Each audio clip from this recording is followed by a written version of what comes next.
Alors, est-ce que nos émotions peuvent nous empêcher d'être heureux? Et comment?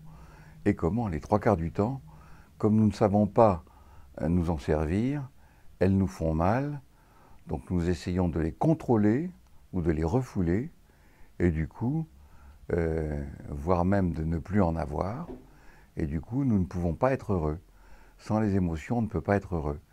Mais il y a des émotions, par exemple, la colère, qui fait que si on a de la colère, et il y a des gens qui ont, en termes de psy, développé la colère à tout bout de champ, et finalement, ils ont peut-être momentanément l'illusion d'être plus forts et d'être donc invincibles, mais en réalité, ils ne sont pas heureux.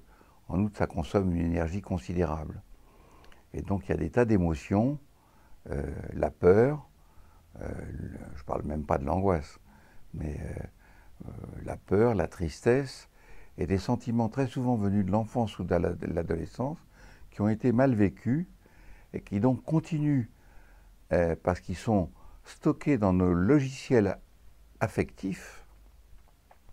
Nous les avons engrammés, nous avons appris que ça marchait comme ça, et ça marchait comme ça avec nos parents, nos frères, nos sœurs, à l'école, avec les copains ou avec les professeurs, et on se comporte comme on a appris que ça marchait dans l'enfance ou l'adolescence, et on refait les mêmes erreurs.